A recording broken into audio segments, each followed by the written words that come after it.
Que tengas código que funciona no significa que está bien escrito. A mí me pasaba que por más que intentaba ser ordenado y que probaba muchas veces el código, tarde o temprano siempre se me rompía por algo. Y lo peor es que no me daba cuenta que estaba haciendo mal. Por eso hoy te voy a mostrar 5 señales que indican que tu código va a darte problemas y cómo podés solucionarlo para que cuando hagas algún cambio no se te rompan cosas que no esperabas. La primera señal es la más fácil de ver en el código, pero hay algo importante a tener en cuenta porque muchos se confunden. ¿Cuántas veces te pasó que empezaste a trabajar en un archivo y con el tiempo se convirtió en una cosa gigante de 1000 líneas de código o más? Y para encontrar algo tenés que estar scrolleando de arriba a abajo. Esa, en la mayoría de los casos, es una señal de que ese archivo está haciendo muchas cosas a la vez. Seguramente tenés responsabilidades mezcladas, código de utilidad o lógica que debería estar en otro lado. Pero acá es donde se pone interesante. El problema es que tener un archivo grande no significa automáticamente que todo el código está mal, porque hay casos donde sí tiene sentido. Entonces, ¿cómo podéis identificar si un archivo de código es más grande de lo que debería ser? Bueno, la verdadera pregunta que tenés que hacerte en realidad es: ¿cuál es la única responsabilidad que debería tener este archivo y de qué cosa debería encargarse? Con eso, hace un repaso general del código buscando funciones y lógica que no estén cumpliendo esa responsabilidad y ahí ya tenés candidatos para mover a otro archivo. Ahora, a diferencia del anterior, la segunda señal es un poquito más complicada de identificar y por eso es justamente una de las que más errores produce en un código y se ve así. Imagínate que tenés una función que procesa pagos de clientes y decidiste separar la lógica en varias funciones.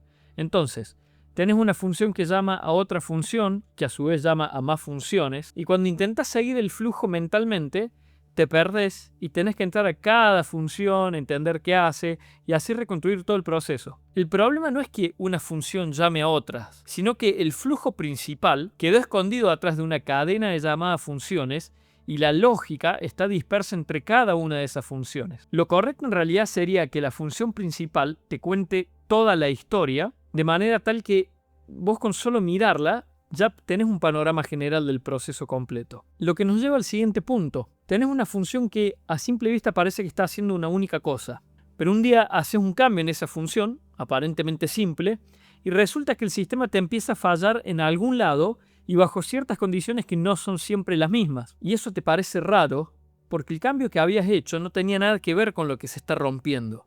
Lo que pasa es que sin darte cuenta estás cambiando el estado del sistema. ¿Y por qué te pasa eso? Bueno, porque resulta que esas funciones en realidad están modificando una variable global y esa variable la estás usando en alguna otra parte del sistema. Y para vos tener certeza del valor de esa variable, tenés que acordarte qué valor tenía, qué funciones la cambiaron y en qué orden y varias cosas más. Y esto no quiere decir que nunca podés modificar variables globales, sino que la regla práctica es que una función debe ser fácil de entender mirando la firma. Básicamente, qué recibe, qué hace y qué devuelve. Y si una función cambia estado, ese cambio tiene que ser claro, tiene que ser intencional y tiene que ser coherente con el nombre de la función.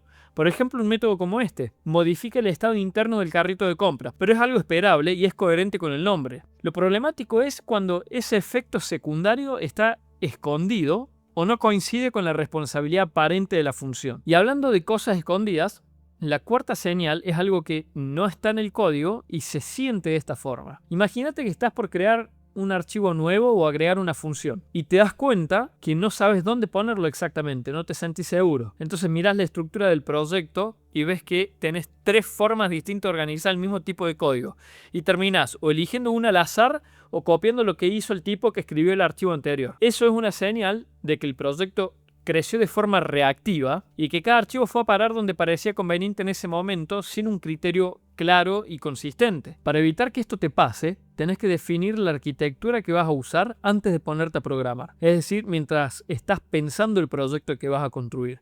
Y esto no es nada del otro mundo. Si el proyecto es algo simple, como una aplicación chica que hace algo muy puntual y que vos sabes que no va a escalar en complejidad, bueno, tener una estructura de carpetas clara y consistente te alcanza. Ahora, cuando ya el proyecto es algo mediano a grande, por así decirlo, que tiene varios módulos y lógica de negocio un poquito más compleja, Bueno, hay una arquitectura por capas, es suficiente y funciona bien para la mayoría de proyectos. La clave está en realidad en definir un criterio desde el principio y ser consistente para que ese proyecto no crezca por accidente como pasa antes y esté todo desparramado. Esta otra señal es muy fácil de ver, pero la mayoría de los programadores la ignora y se manifiesta así. Imagínate que necesitas hacer un ajuste simple en una validación y mientras vas cambiando las cosas, te diste cuenta que el mismo código se repite en varios lugares distintos del proyecto. Y ahí medio como que te entra el pánico porque no sabes si te estás olvidando de cambiar el código en algún otro lado. Lo cual es un problema si te pasa porque aparecen errores que son difíciles de rastrear.